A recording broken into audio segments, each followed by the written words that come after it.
Então, quando serão estas coisas? Isso foi a pergunta dos discípulos, naquele sermão profético no Monte das Oliveiras. Quando serão estas coisas? E hoje à noite vamos olhar um pouco para dentro, aprender um pouco mais sobre a profecia bíblica. Eu trabalhei muitos anos, quer dizer, antes de vir para o Brasil, já trabalhei numa gráfica na Alemanha para ser artista gráfico, certo?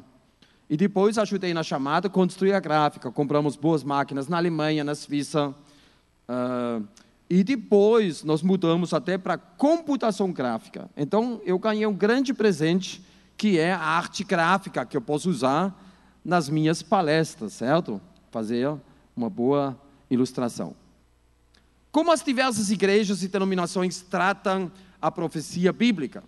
Por exemplo, em respeito do arrebatamento, tem várias ideias.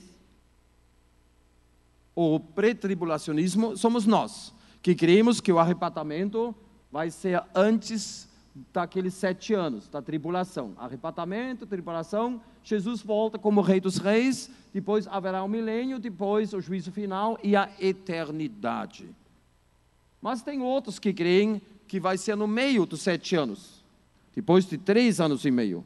Os meus queridos irmãos alemães russos na Alemanha, a maioria crê que o arrebatamento vai ser no meio.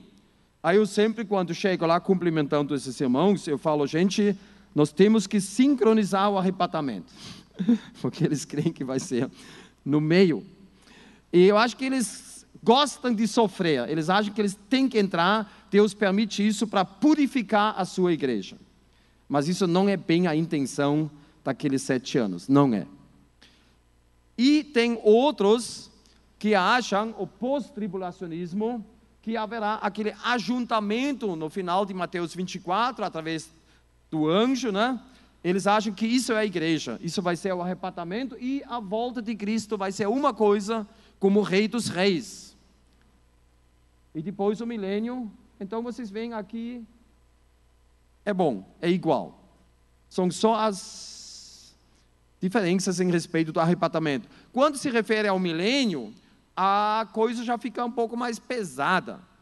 Nós, do pré-milenismo, cremos que o milênio vai ser judaico, em primeiro lugar.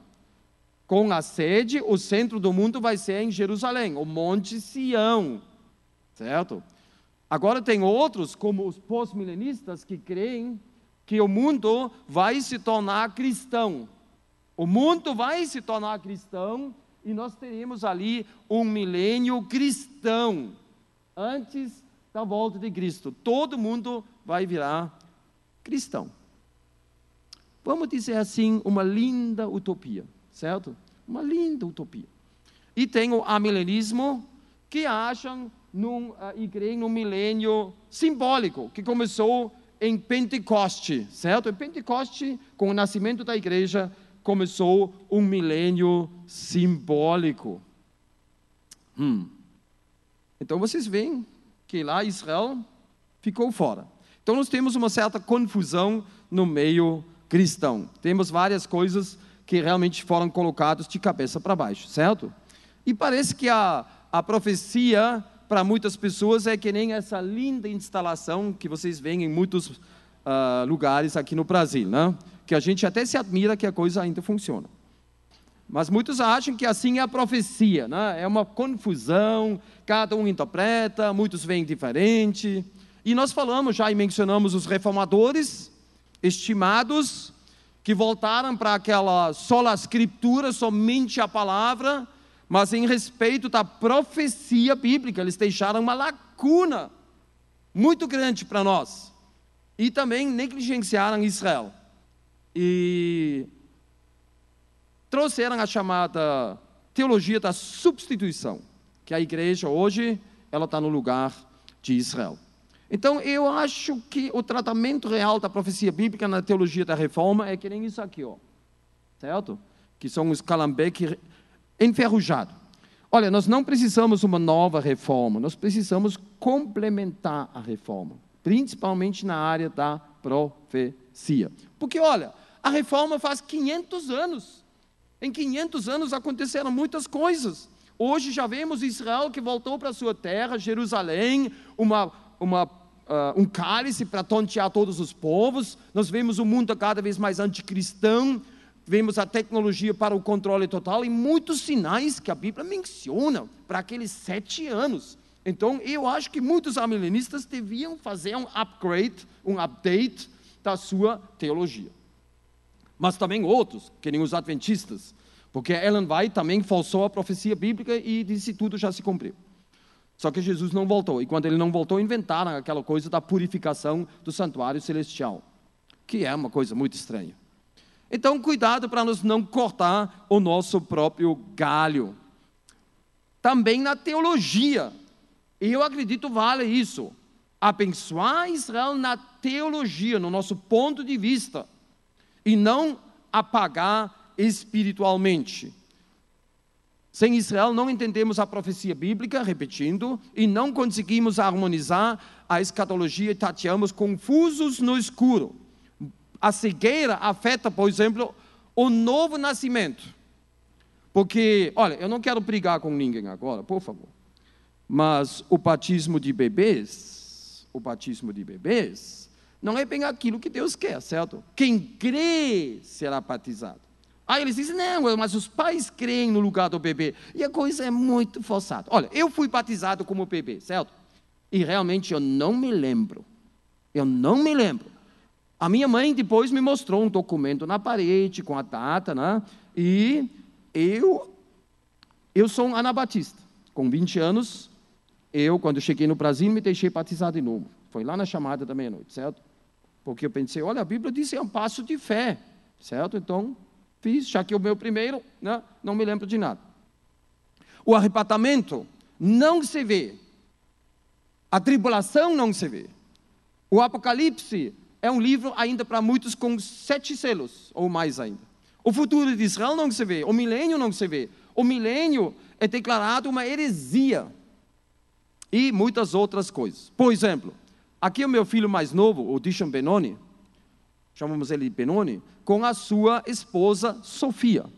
A Sofia é descendente dos menonitas. Os menonitas fugiram durante a reforma, porque os reformadores perseguiram esse tipo de pessoas, porque eles batizaram adultos. Só por causa disso, batizaram adultos. Então a Sofia, uma moça muito linda, na verdade ela é um fóssil vivo, imagina. 500 anos atrás, os antepassados dela fugiram por causa da teologia que o batismo bíblico é o batismo dos adultos, e não dos bebês, e eles foram perseguidos. E eles vão trabalhar no meio dos Yanomami, lá em cima, em Roraima, à esquerda, uma ponte que entra lá na Venezuela. Claro, a profecia às vezes é desacreditada também, através de uns loucos, que nem esse aqui, que já morreu, com 93 anos, o Harold Egbert Camping, que falou que Jesus ia voltar no dia 21 de maio de 2011. E ele gastou muito dinheiro, colocou muitos grandes cartazes no mundo inteiro, em muitas línguas, e vocês notaram que Jesus voltou no dia 21 de maio de 2011? Não voltou. Então vocês veem que isso é muito ruim, que nem aquela história que contam muitas vezes. Uma vez circularam rumores que os urubus em Israel iam encher os ninhos com ovos até a beirada para produzir muitos urubuzinhos, porque a Armagedão chegou perto e Deus precisa de muitos urubus para acabar com a carne dos mortos, os cadáveres. E olha, essa coisa circulou nas igrejas, os urubus judeus se reproduzindo numa velocidade incrível. A chamada telefonou para Israel, perguntou, escuta, aquela história dos urubus, qual é? Nada, tudo normal. Então vocês notam, às vezes, especulações fazem muito mal para nós, no campo da profecia. Isso tira o crédito, a credibilidade. Qual é a corrente escatológica que mais combina? E por quê? Olha, já na época de Jesus, ele disse, vocês sabem prognosticar o tempo de amanhã, mas vocês não sabem discernir os sinais dos tempos. Então, já naquela época, houve sinais Muitas profecias se cumpriram quando Jesus veio como Messias. Começou lá em Belém, começou com seu ministério, fazendo aqueles sinais e milagres, que era a identidade do Messias, e até a sua morte na cruz, ressurreição. Grandes sinais. Então hoje, nós também, Deus nos não deixa ao cego, no escuro. O que vemos? Por exemplo, a vigilância e a tecnologia para um controle total. Isso você vê muito bem quando você assiste um filme policial, uma série policial, né? Reconhecimento facial, rastrear uma pessoa através do celular, cartões de banco, eles sabem, ele está lá, tem câmeras de vigilância. Body art e marca da besta. Hoje nós temos muitas tatuagens, implantes, cirurgias plásticas. Tudo isso pode ser uma preparação para a marca da besta. Eu só digo pode. A Europa unida, uma boa, que é a Europa, a continuação do Império Romano. Israel e Jerusalém, um fato consumado, né? Israel, a quarta nação que coloca uma coisa na lua. Imagina, um país de 460 quilômetros por 135, o que é isso? Isso é incrível. A Bíblia diz, um exército sobremodo numeroso vai se levantar. A comunicação e o transporte global, nunca visto. Armas de destruição global, nunca visto na história da humanidade. Crescimento da humanidade. Coisas espantosas, coisas que causam muito medo e terror, que nem ataques terroristas. Fábulas, entretenimento e evolução. Muitas coisas que não são reais, mas o homem gosta de se divertir com isso. E até a evolução não é ciência, né? É uma religião. O sinal de Sodoma, o casamento gay. O lugar mais perigoso do mundo, que é a barriga da mamãe. Nunca houve isso. Que tantos bebezinhos são abortados, que nem hoje em dia. E hoje também vemos os erros entrando nas igrejas topadas e maquiadas. Muito bem. Não deixemos de congregar nós, como é costume de alguns, antes façamos admoestações e tanto mais quando vedes que o dia se aproxima.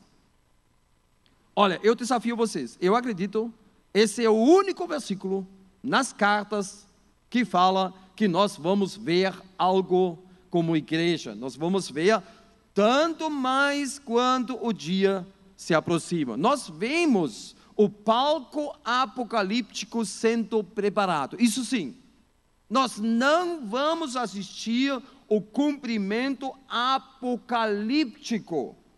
Você entendeu? Isso não. De jeito nenhum. Por isso os meus irmãos russos, eles vão ser arrebatados antes dos 7 anos. Se eles querem ou não, se eles creem ou não, certo? Então hoje à noite vamos mastigar picanha, certo? Não vamos tomar um leitinho, mas vamos mastigar, preparando. Por exemplo, vamos falar sobre os templos, porque tem pessoas que não acreditam num templo futuro. Quem são os escolhidos em Mateus 24? A igreja um dia tem que fugir. Sinais apocalípticos do céu. Quem é a geração que não passará? Perseverar até quando? Até o que fim? Quem perseverar até o fim será salvo. Jesus não sabe a hora da sua volta. Quem são esses pequeninos irmãos de Jesus? Muito bem. Aqui temos o nosso texto básico para hoje à noite. Ora, Jesus, tendo saído do templo, ia se retirando quando se aproximaram dele os seus discípulos para lhe mostrarem os edifícios do templo.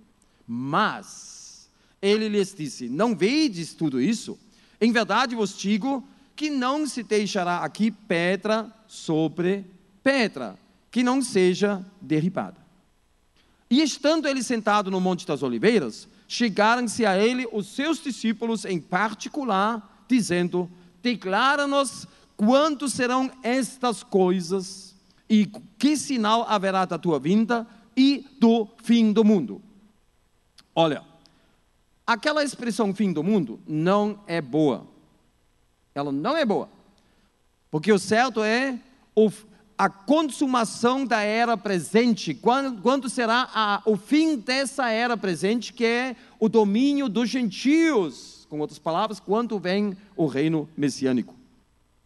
Olha, quando eles olharam o templo, vamos dizer que isso foi mais ou menos no ano 30, 33. Vocês sabem que o Herodes, ele trabalhou uns 40 anos no templo. Ele morreu no ano 4 depois de Cristo. E eles continuaram até o ano 66 depois de Cristo. Na época de Herodes, 10.000 homens trabalharam naquele platô do templo para aumentar aquele platô. Eles usaram pedras incríveis. Por exemplo, aqui é a maior pedra jamais usada por pedreiros humanos. Ela é do tamanho do Verbus. Olha, é um pouco mais comprido. O Verbus tem 13,20 metros. Essa pedra tem 13,70 metros. Ela tem 3,5 metros de altura. O Verbus tem 13,90, um pouco mais. A largura é 4,50. Um ônibus, um caminhão tem 2,50.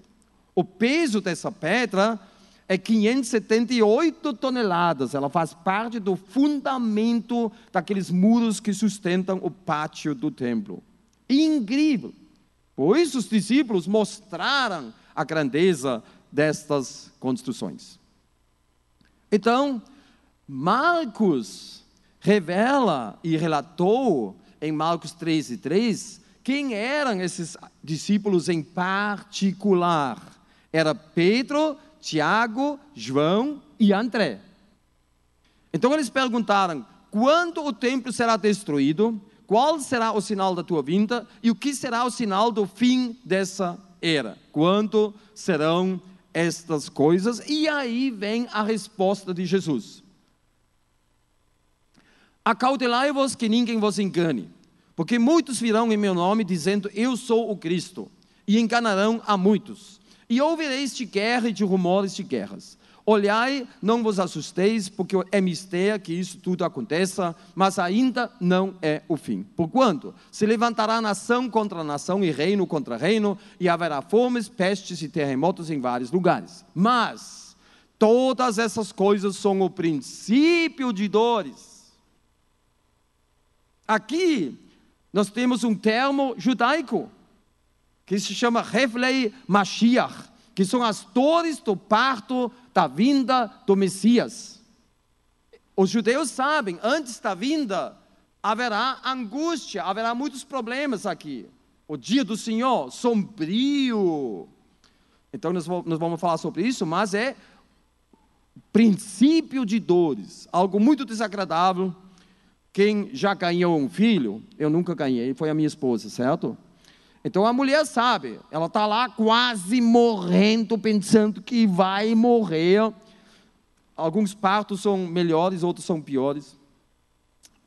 Eu falo isso porque eu assisti alguns. Mas quando aquele brotinho fresquinho, lindíssimo, aquela mistura de pai e mãe é colocado no peito da mamãe, aí vem aquele sorriso. Não é isso? E todo mundo está feliz. E pergunta: ele está inteiro?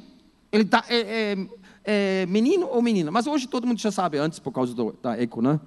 Na minha época a gente não sabia, até nascer. E foi cada vez uma linda surpresa.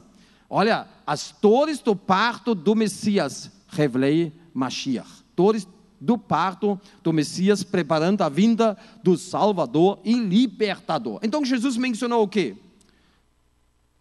Um pouco dentro desse contexto, ele também menciona perseguição, enganos, nós lemos, guerras, terremotos, pestes e fomes.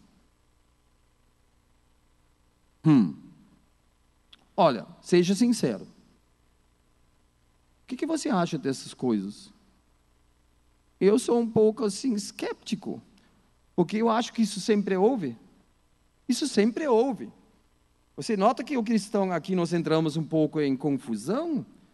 Que Jesus falou isso, e eu vou explicar o que significa isso. Isso é importante, certo? Mateus 24.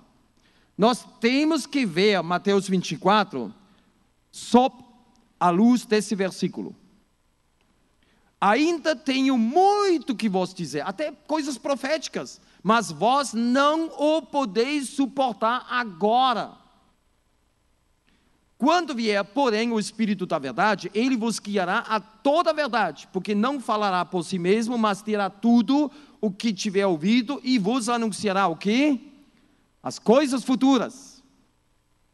Mateus 24, vocês têm que ligar e conectar, por exemplo, com 2 Tessalonicenses 2, e tem que conectar Mateus 24 com o profeta Daniel e com o livro do Apocalipse. Principalmente o livro do Apocalipse, porque são as revelações que vieram depois de Pentecoste. Você entendeu? Vocês não podem isso suportar agora. Por isso Jesus somente, vamos falar assim, arranhou a superfície. Ele deu uma ideia por cima e depois o Espírito Santo trouxe os detalhes. Por exemplo, em 2 Tessalonicenses 2, uns 50 e poucos anos, uns 30 e poucos anos depois de Pentecoste, 20 e poucos anos, desculpe, 20 e poucos anos, Paulo fala do filho da iniquidade, que através de sinais, milagres e poderes enganosos, mentirosos, ia enganar toda a humanidade. E toda a humanidade vai adorar esse homem.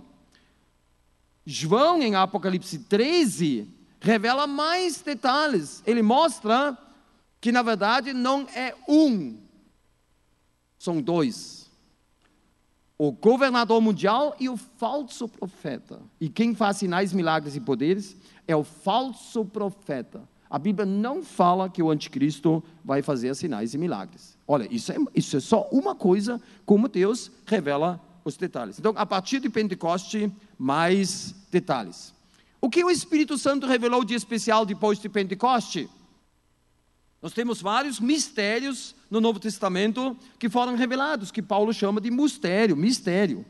Coisas que até esse ponto não foram conhecidas. Por exemplo, o mistério da igreja, o mistério da iniquidade, o mistério do endurecimento de Israel, o mistério do arrebatamento. Não todos dormiremos, mas todos seremos transformados. Eis que lhes digo o mistério. Então, o Espírito Santo revelou muitas coisas, principalmente através dos apóstolos e no livro do Apocalipse. Do livro do Apocalipse. Por exemplo, a destruição de Jerusalém, 40 anos depois, cairão ao fio da espada, serão levados cativos para todas as nações, e Jerusalém será pisada pelos gentios, até que o tempo dos gentios se completem. Aqui nós temos o fim desse século, o fim dessa era, haverá um até. Olha, eu já falei nos 2 dias anteriores, que tem vários atés no Novo Testamento, que mostram coisas importantes, que haverá uma mudança. Jerusalém lá, pisada pelos gentios até uma certa época e a coisa vai mudar. Jesus falou da destruição do templo, presta atenção. Aqui não ficará pedra sobre pedra. Na verdade, eles construíram, no total, muitas décadas naquele templo. Herodes e mais décadas depois. E o que Jesus falou? Mas quando virdes Jerusalém cercada de exércitos, sabei então que é chegada a sua desolação. Então os que estiveram na Judeia, fujam para os montes. Os que estiveram dentro da cidade, saiam. E os que estiveram nos campos, não entram para se refugiar nela. Porque dias de vingança são esses para que se cumpram todas as coisas que estão escritas. O que os discípulos iam ver? Eles iam ver o quê? Quando virdes Jerusalém, o quê? Cercada de exércitos. Aqui, uma pessoa normal teria dito: Jesus, você talvez aprendeu alguma coisa com o seu padrasto lá em Nazaré de marcenaria, mas você não entende nada de estratégia militar, nadinha. O que você está falando aqui é nonsense, bobagem. Por quê? Os romanos, vamos dizer, chegaram com uma delegação em frente do portão da cidade. Eles gritaram: vocês vão se render pacificamente. Nós não vamos destruir nada, ninguém vai morrer. Vocês se rendem? Não!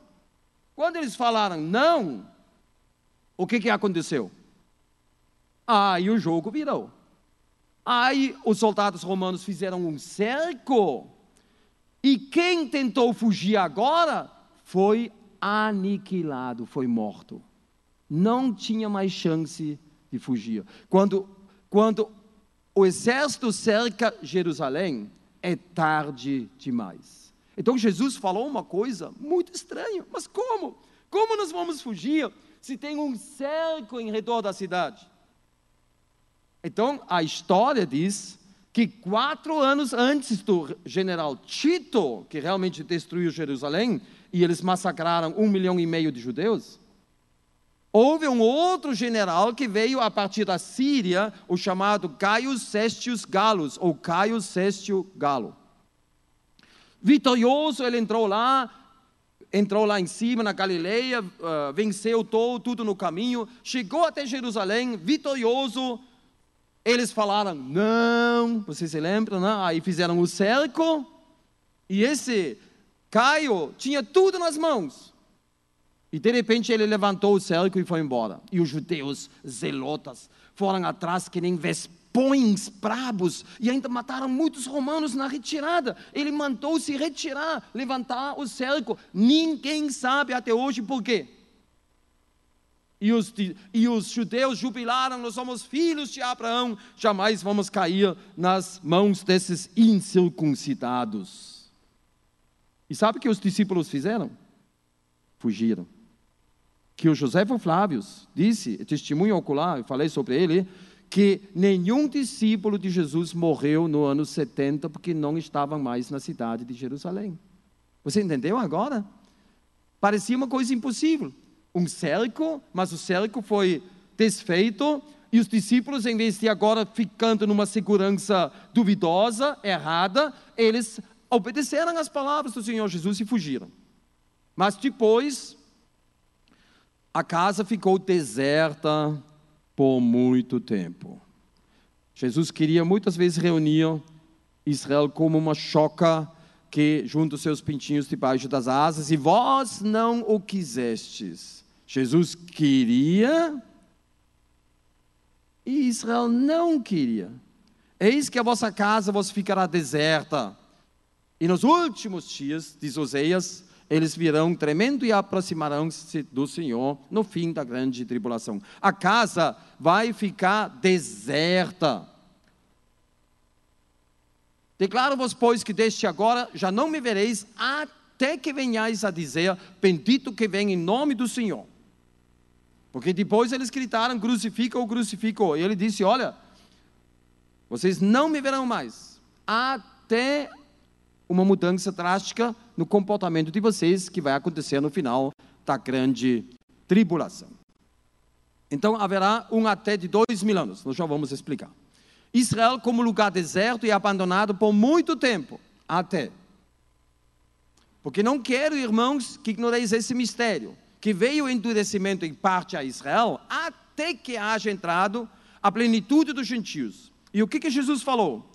Ide para todo mundo e fazeis discípulos. Olha, quando os discípulos ouviram isso, o que vocês acharam? Nós vamos fazer isso nós temos um plano aqui de 5 anos. Vocês acham que eles pensaram isso? Não, olha, ide para todo mundo é um processo longo. Tinha até regiões que nem se conhecia naquela época, ou não se conhecia mais, certo? Então era um processo longo, até que haja entrado a plenitude dos gentios. Então, vocês talvez achem algumas coisas difíceis, mas na verdade é uma escatologia simples e evidente. E até o Senhor Jesus fala em Apocalipse, eu, Jesus, enviei o meu anjo para vos testificar estas coisas às igrejas. E Jesus mandou fazer isso não para dar um toque místico na nossa Bíblia, né? Assim, um toque místico, apocalíptico, ou dar um pouco mais de volume com esses 22 capítulos do Apocalipse. Não, ele disse, estas coisas são para as igrejas, para nós estudarmos e entendermos. Isso é possível. Até as crianças é bom começar a desenvolver o chamado raciocínio lógico. Por isso tem quebra-cabeças tridimensionais e as crianças colocam a pecinha certa na abertura certa. Isso é muito importante. Impulsos. E olha, tem crianças no Brasil que durante a infância eles não recebem muitos impulsos. E aí a pessoa fica burra. Sério. Olha, eu não quero acusar ninguém, mas eu noto até como muitas pessoas leem mal na igreja. Leem mal. Ou pessoas têm dificuldade para fazer uma conta sem calculadora, porque faltaram os estímulos e os impulsos como criança e como bebê. Aí hoje as mães colocam a criança na frente da televisão e acham que isso é uma babá ótima. Mas olha, é uma coisa muito envenenada. Cuidado com a televisão. Então, raciocínio lógico nós usamos na profecia. Quem é sábio para que entenda essas coisas? Prudente para que eu saiba. Porque os caminhos do Senhor são retos. A profecia também. E os justos andarão neles. Já mencionamos esse versículo que gosto muito. Temos assim tanto mais confirmada a palavra profética, fazeis bem em atendê-la. E hoje muitas igrejas evitam a profecia, eles acham que fazem bem em não entrar nos assuntos e não se fixar. Isso é o contrário a esse conselho. Desenvolver uma mente bíblica, certo? Uma mente bíblica.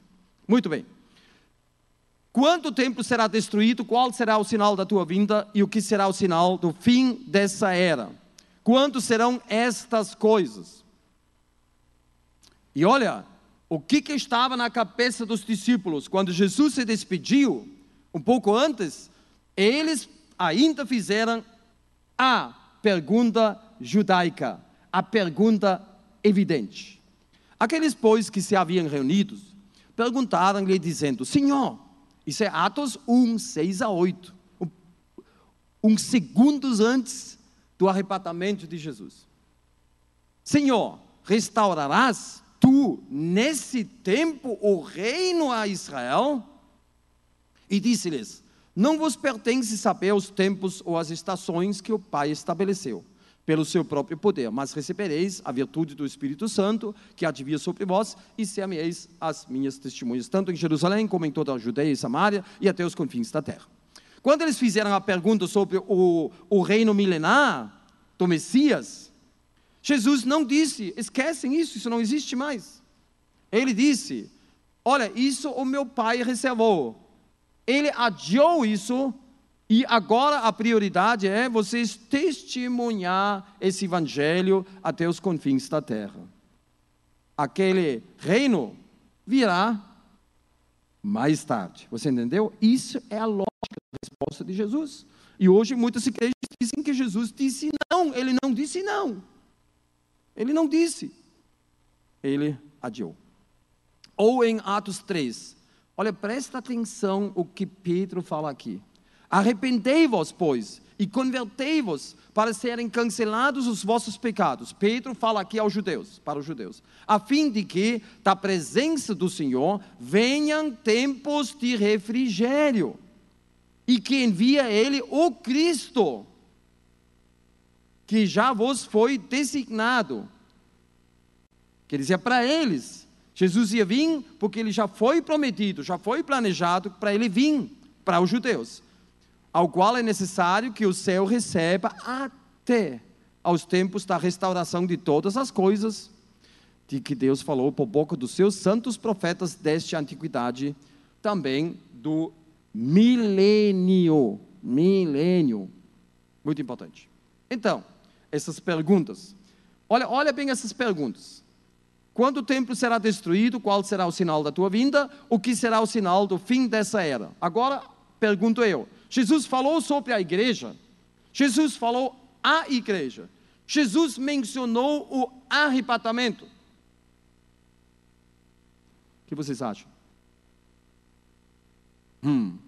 Olha os meus 3 não. Isso é muito sério. Porque muitos cristãos leem Mateus 24 naquele exclusivismo eclesiástico. É tudo para nós. Claro que você pode tirar coisas boas, aplicações, certo? Mas olha, Jesus não falou. Agora vamos ver aqueles versículos sobre o aparente arrebatamento. Digo-vos que naquela noite 2 estarão numa cama, um será tomado e deixado o outro.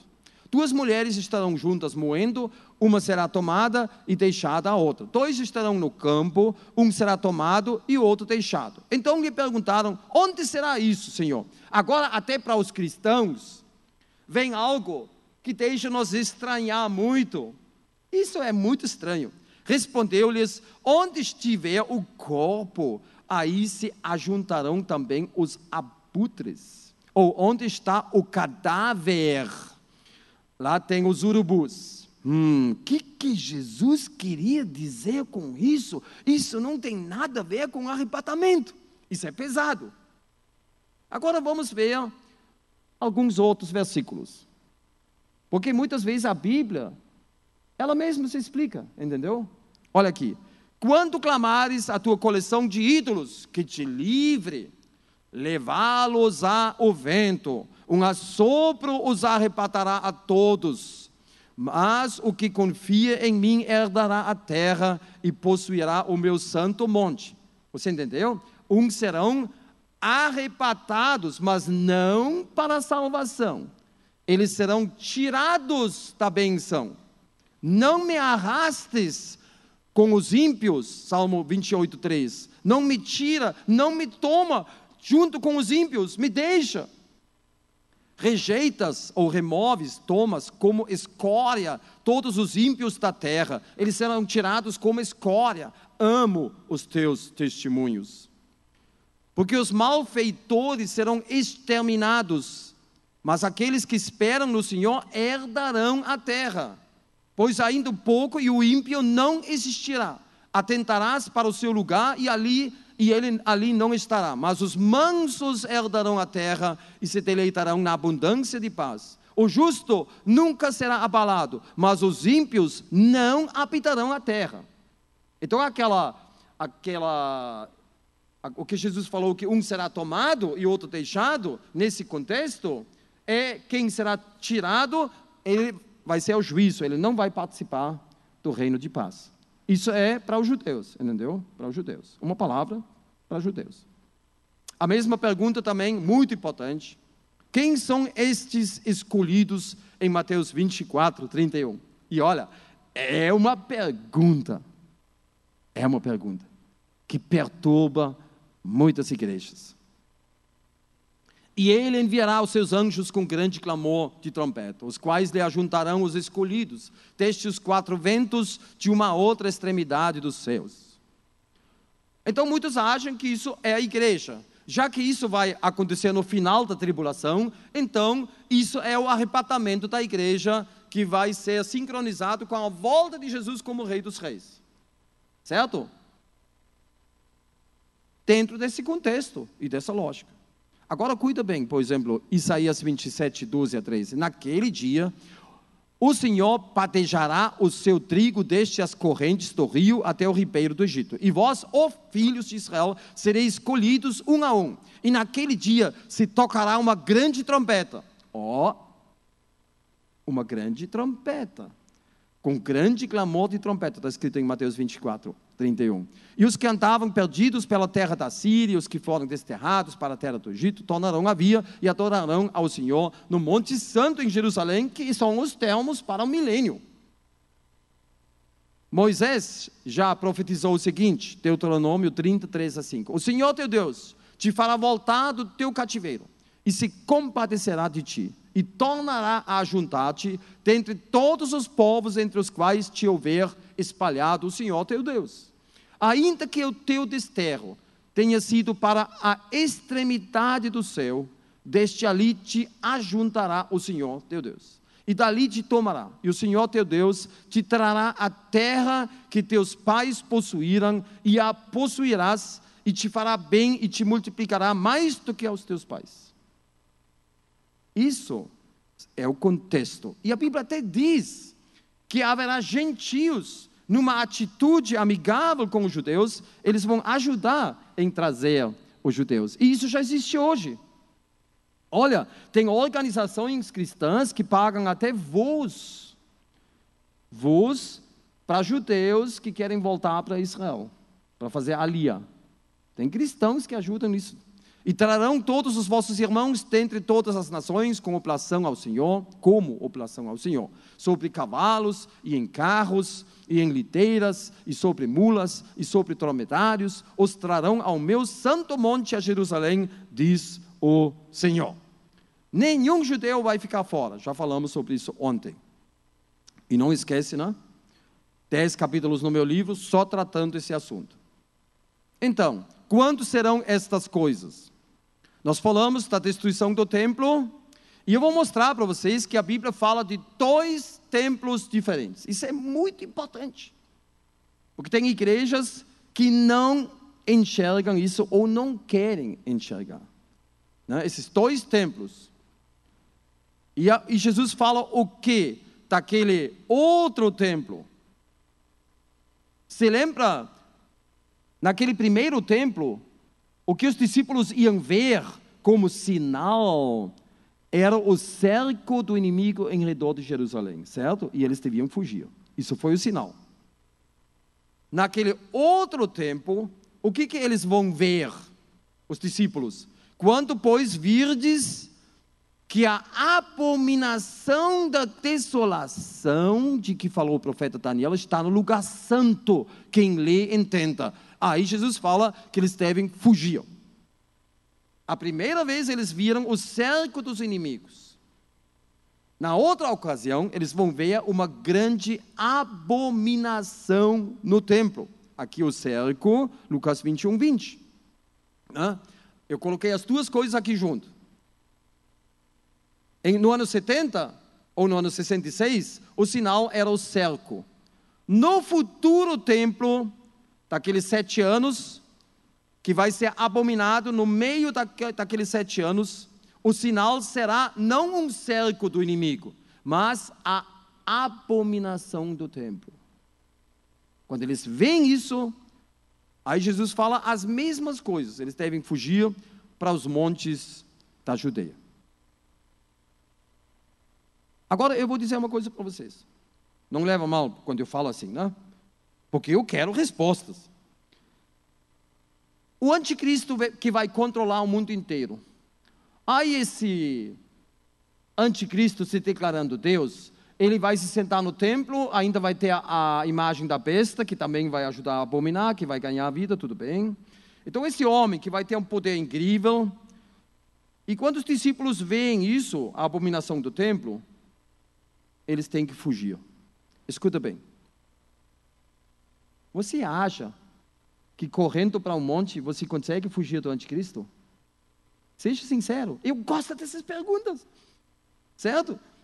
Não adianta nada. Porque o anticristo tem um controle total. Por isso a Bíblia diz, que nós já vamos mencionar, que a mulher vai ganhar as asas da águia grande.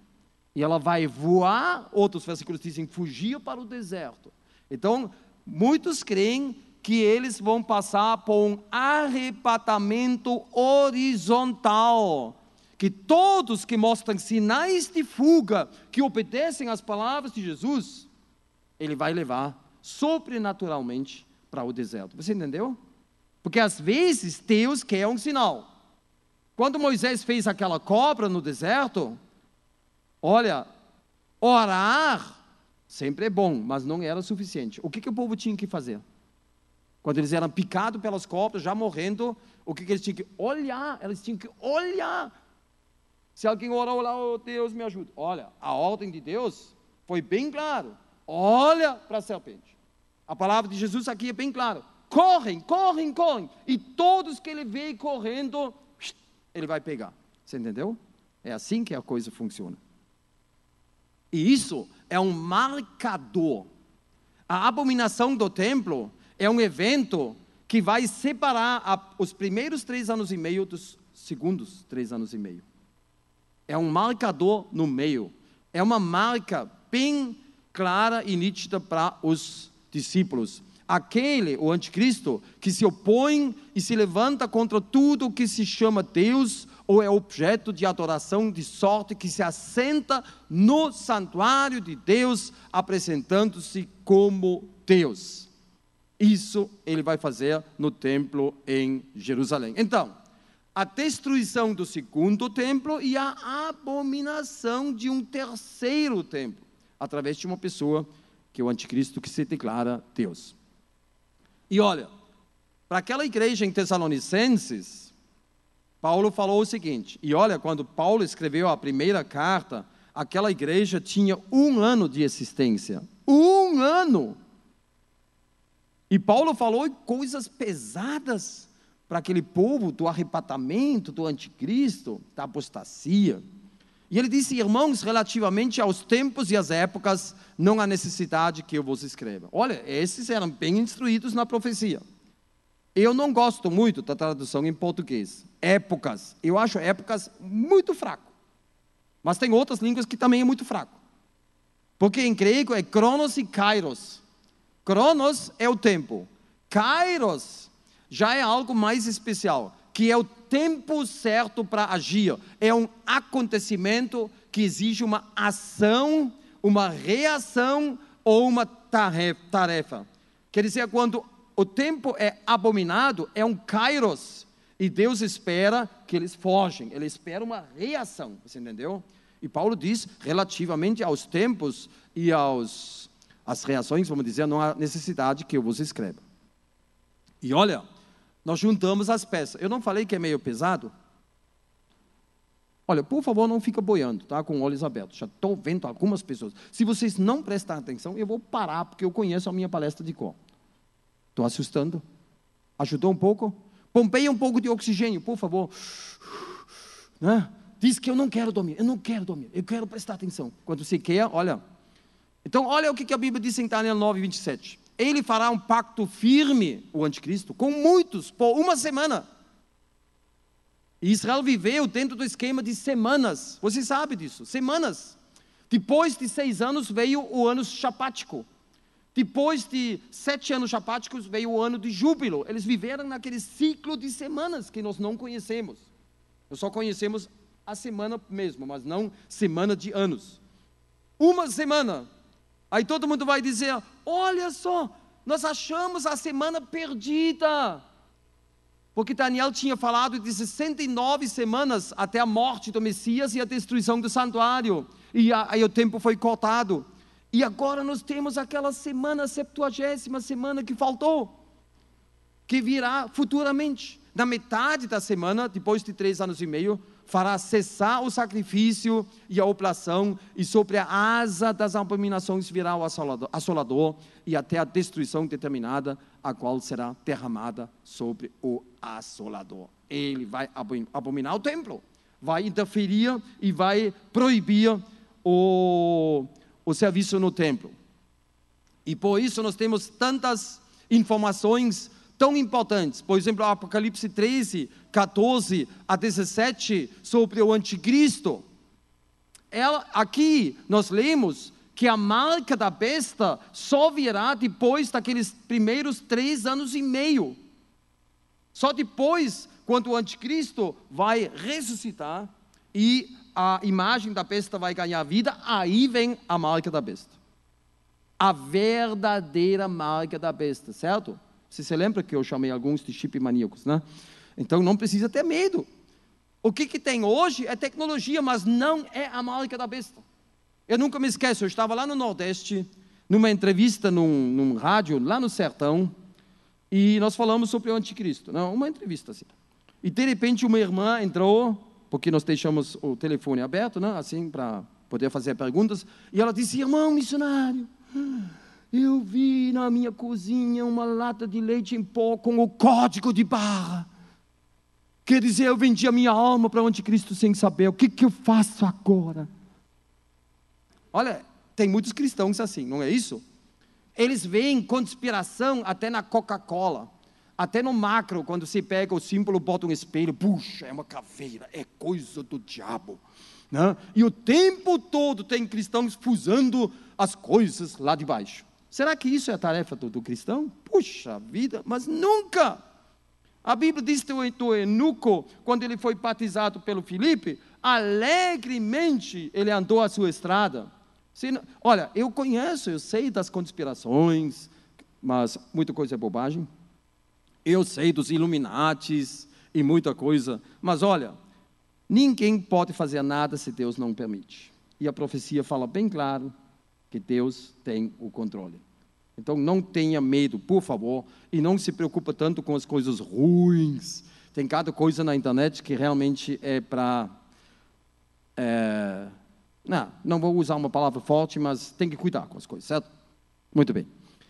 Aí Jesus fala, mas aí das grávidas e das que amamentam naqueles dias da fuga, quando o templo é abominado. Orai para que a vossa fuga não aconteça no inverno nem no sábado. Vocês notam que essa é uma palavra para judeus, não para a igreja. Porque haverá então grande aflição, como nunca houve, desde o princípio do mundo até agora, nem tampouco há de haver. Jesus fala de quê? Da grande tribulação. Então isso aqui é exatamente o começo dos 3 anos e meio finais, que é chamado a grande tribulação. E se aqueles dias não fossem abreviados, nenhuma carne se salvaria, mas por causa dos escolhidos, serão abreviados aqueles dias. Olha, se eu como cristão morro, não faz diferença nenhuma, porque eu sou salvo, você entendeu?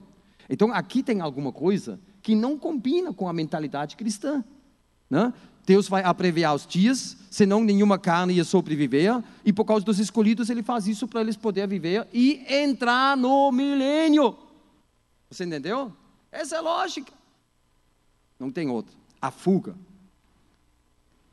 E a Bíblia fala em Daniel, né, são aqueles pedacinhos do nosso quebra-cabeça. Estarão ao lado dele, do anticristo, forças que profanarão o santuário, isto é, a fortaleza, e tirarão o holocausto contínuo, estabelecendo a abominação desoladora. Alguns falam que é a imagem, uma imagem. Ainda aos violadores do pacto ele perverterá com lisonjas. Muitos judeus ele vai enganar, mas o povo que conhece ao seu Deus se tornará forte e ativo, ou fará proezas. Os entendidos entre o povo ensinarão a muitos, por exemplo, as 2 testemunhas, os 144.000. Todavia, por muitos dias cairão pela espada e pelo fogo, pelo cativeiro e pelo despojo. E caindo eles, serão ajudados com pequeno socorro, mas muitos se ajuntarão a eles com lisonjas. Gente, isso agora é uma projeção. Você agora tem que ler isso olhando para os últimos 3 anos e meio. Você está lendo coisas sobre a grande tribulação. E alguns dos sábios cairão para serem provados e purificados e embranquecidos até o fim do tempo, porque será ainda no tempo determinado. Foi-lhe dado também que pelejasse contra os santos e os vencesse. O anticristo vai ter 1260 dias. Se alguém leva para o cativeiro vai. Se alguém matar a espada, necessário é que seja morto a espada. Aqui está a perseverança e a fidelidade dos santos para aguentar. Porque aquele dia é tão grande que não houve outro semelhante. É tempo de angústia para Jacó. Todavia, há de ser livre dela. Angústia de Jacó. E haverá tempo de angústia, qual nunca houve, desde que houve nação até agora. Jesus falou a mesma coisa. Mas naquele tempo será salvo o teu povo, diz o anjo para Daniel. Na grande tribulação, Israel será salvo. E tem cristãos que perguntam, quando Israel será salvo? Olha, Daniel 12:1, certo? Está escrito ali. E assim todo Israel será salvo, como está escrito, virá de Sião o libertador, e ele apartará de Jacó as impiedades. Muito bem. Nós já lemos esse versículo, certo? Que fala de enganos, guerra, fomes, pestes, terremotos e da perseguição que Jesus mencionou em outro lugar conectado. Muito bem. Jesus mencionou todas essas coisas. Enganos, guerras, terremotos, pestes e fomes, perseguição. Que eu botei um ponto de interrogação. Por quê? Porque isso sempre houve. Isso não é nada de especial. E se nós não conectamos isso com Apocalipse, nós não entendemos. Enganos. Você acha que Jesus falou do Henri Christi? E pior para mim é que ele é de origem alemã, né? Ele é um Álvaro Theis. Originalmente era Theis com EI. E pior é que ele mandou fazer um motorhome na mesma empresa onde o Verbus foi feito. E eu encontrei o Henri Christi várias vezes naquela empresa, certo? E ele é simplesmente um palhaço, certo? Ele é simplesmente um louco. Ele é uma aberração tão grande que, na verdade, ele não é um engano, certo? Ele é uma figura meio exótica. E a televisão, claro, gosta desses loucos, né? E espalha. Então, isso não tem nada a ver. Ou as igrejas maquiadas, né? Você vê que a mulher natural à esquerda e maquiada é uma grande diferença, certo? Hoje temos igrejas maquiadas que tiram tudo que não agrada ao homem e só falam da bênção, prosperidade, aquela música que tira o reboco da parede, parece que o Espírito Santo só age acima de 80 decibéis. Eu tenho que dizer que eu gostei muito da repercussão, você diz, né? Bem charmosa, suave, olha com aquele carrãozinho ali, com aquela coisa, gostei muito, parabéns. Então eles atraem os coitados com maquiagem, com coisas doces, né? Que o homem gosta. Quem não quer ter uma ótima profissão, carro do ano, né? E tudo isso, se você tem fé, você consegue todas as coisas e os indoutos são pescados, iscados. Olha quando a Bíblia fala, aí você entende de que enganos Jesus falou.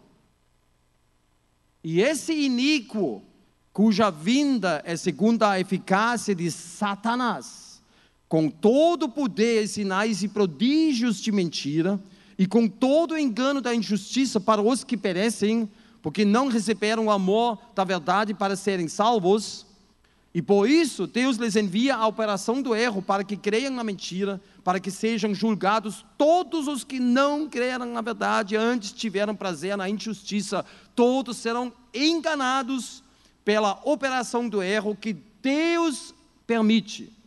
Isso são os grandes enganos apocalípticos para esse mundo maduro para o juízo. E nós lemos em 2 Tessalonicenses que o anticristo não pode se revelar ainda, porque tem algo que o detém. E muitos estudiosos, mestres, já se quebraram a cabeça, a única explicação boa é a igreja de Jesus tem que ser tirada. Ela é o sal da terra, a luz do mundo. Ela ainda impede. E aquela habitação especial do Espírito Santo nas pessoas. Porque, olha, Davi tinha o Espírito Santo, certo? Não tem dúvida. Mas em Pentecoste, tinha crentes, eles eram crentes, os discípulos, que de uma forma já tinham o Espírito Santo, porque Jesus assoprou eles, e de repente veio aquela chama de fogo, e Deus habitou de uma maneira especial nessas pessoas, como Ele habita em nós também. E isso vai acabar com o arrebatamento. Deus vai tirar isso. Isso não quer dizer que o Espírito Santo não está presente. Porque Deus vai salvar um monte de gente ainda depois do arrebatamento. Apocalipse 7, o João vê uma grande multidão. E eles vêm da grande tribulação. Mas isso mostra que Deus está no controle. Virão os cavaleiros apocalípticos. Morte, anticristo, fome e guerra. Ouvireis falar de guerras e rumores de guerras. Vamos olhar algumas coisas.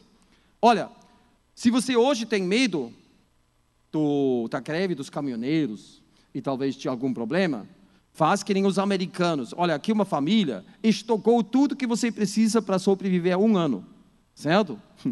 E lá tem muitas pessoas que fazem isso. Olha, que parcialmente eu nem acho tão ruim.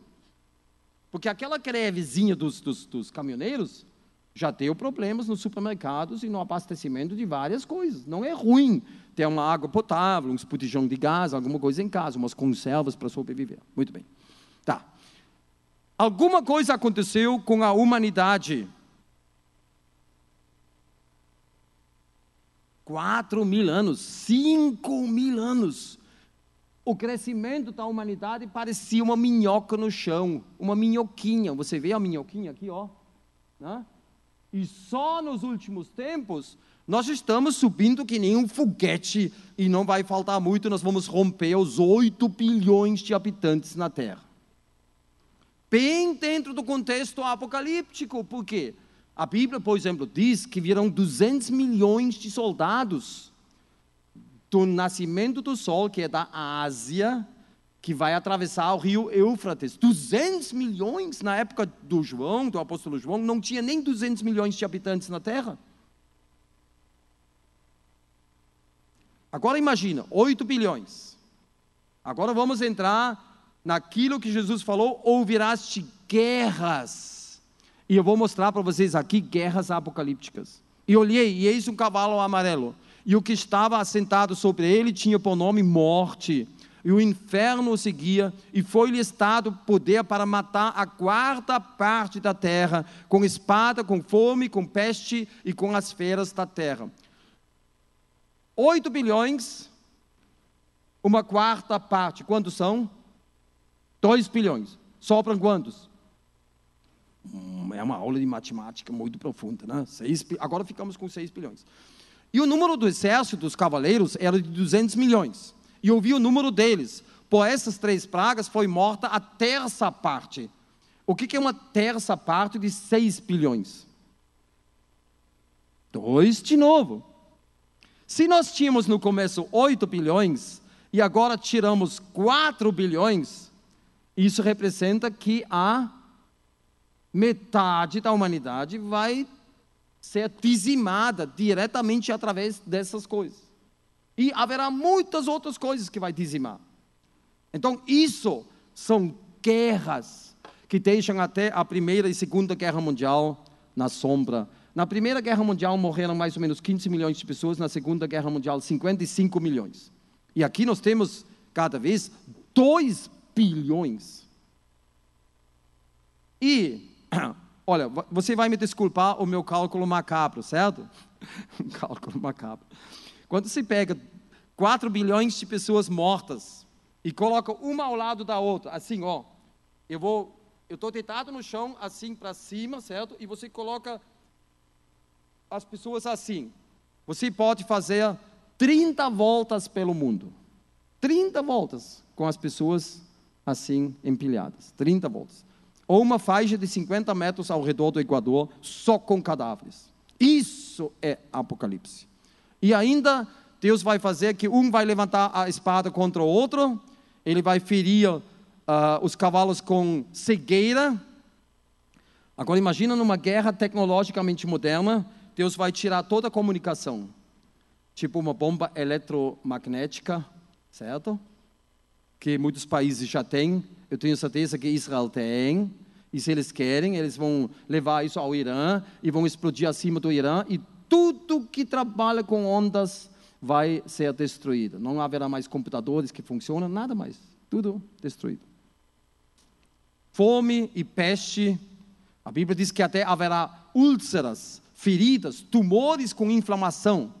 Então foi o primeiro e derramou a sua taça sobre a terra, e apareceu uma chaga ruim e maligna nos homens que tinham o sinal da besta. Os que não têm, não vão ter essas úlceras, que adoravam a sua imagem. Isso é muito interessante. Apesar que Deus usa coisas negativas, Ele vai usar isso até para disciplinar Israel. Olha o que ele fala: se eu cerrar o céu de modo que não haja chuva, ou se ordenar aos gafanhotos que consumam a terra, ou se enviar a peste entre o meu povo, e se o meu povo, que se chama pelo meu nome, se humilhar e orar e buscar a minha face e se desviar dos seus maus caminhos, então eu ouvirei do céu, perdoarei os seus pecados e sararei a sua terra. Várias vezes no Apocalipse está escrito: mas eles não se arrependeram, rangeram os dentes. Então a intenção de Deus, olha, eu falo isso com muita seriedade, a intenção de Deus é o arrependimento das pessoas. Ele não se agrada na morte do ímpio. Muito bem. Pastor Nogueira, até que horas vai mesmo? Não fala isso. 10 minutos. Muito bem. Agora já entramos profundo, né? A minha mulher vai dizer, Reinaldo, tu acaba com esse povo, tu acaba. Nós temos até uma rima em alemão, nach der Predigt waren sie erledigt. Depois da pregação todo mundo estava acabado. Muito bem. Terremotos em vários lugares. E haverá grandes terremotos em vários lugares. Aí você pensa num terremoto na Guatemala, no México, na Indonésia. Você quer saber o que é um terremoto apocalíptico? Jesus não falou de terremotinhos, nem de 8,5 na escala Richter. Olha o que a Bíblia fala. E vi quando abriu o sexto selo e houve um grande terremoto. E o sol tornou-se negro como saco de silício. E a lua toda tornou-se como sangue. E as estrelas do céu caíram sobre a terra. Como quando a figueira sacudida por um vento forte deixa cair os seus figos verdes. E o céu recolheu-se como um livro que se enrola. E agora cuida o que a Bíblia fala. E todos os montes e ilhas foram removidos dos seus lugares. Quando a Bíblia fala ilhas dos gentios, isso também pode significar continentes. Continentes. Toda a topografia da terra será remodelada através desse terremoto e desse aqui. Olha, esse aqui fica em Apocalipse 6:12, certo? E esse aqui em Apocalipse 16:18. E houve relâmpagos e vozes e trovões. Houve também um grande terremoto, qual nunca houvera, desde que há homem sobre a terra, terremoto tão forte quão grande. E as cidades das nações caíram. Tem Bíblias que dizem todas as cidades dos gentios caíram. Todas as ilhas fugiram e os montes não mais se acharam. Você já leu isso assim, conscientemente? O que quer dizer os montes não mais se acharam? O que quer dizer isso? O Monte Everest, a zona da morte, quase 9 quilômetros de altura. Onde vai ficar o Himalaia? Não vai existir mais. Porque não faz parte da criação original de Deus. Já falei sobre isso. Depois do dilúvio, com toda a terra inundada, com montes de 2.500 metros mais ou menos, somente, Deus elevou grandes montanhas e baixou aquele mar raso, até 11 quilômetros, no mais extremo. Isso foi depois do dilúvio. Lê o Salmo 104, está escrito no Salmo 104, informações importantes. E Deus vai reverter esse quadro. Antes do milênio, a terra será remodelada. E sobre os homens caiu do céu uma grande saraivada, que é a chuva de pedra, pedras quase do peso de 1 talento. 1 talento bíblico são 35 quilos. E aí, claro, aí vem todo o desespero. Agora você entende, isso é Apocalipse, guerras, 4 bilhões de pessoas, terremotos que as montanhas vão sumir, os continentes serão removidos e serão recolocados diferentes. Todos se esconderam nas cavernas e nos penhascos dos montes e disseram aos montes e aos rochedos: caí sobre nós e escondei-nos da face daquele que se assenta no trono e da ira do Cordeiro. Imagina no meio daqueles terremotos e mortos e coisas horríveis, pestes, fome, os homens gritando desesperadamente, e eles dirigem a sua oração para quem? Para quem? Montes e rochedos, que é matéria morta. Já que hoje o homem crê na teologia da evolução, ele só pode suplicar para a matéria morta, para lhe ajudar. E será que vai ajudar? Não vai ajudar. Olha, vamos falar uma coisa séria, finalizando. Eu espero que ninguém de vocês chegue até esse ponto, certo? Esse, para mim, é a pior oração na Bíblia, uma das piores orações. Olha, orar para os montes e para os rochedos. diante da ira do Deus Pai e da ira do Cordeiro. Então, isso é Apocalipse. Vamos finalizar com isso. A imagem da besta vai ganhar vida. Aquela palavra, expressão vida, é a mesma coisa que Deus fez com Adão.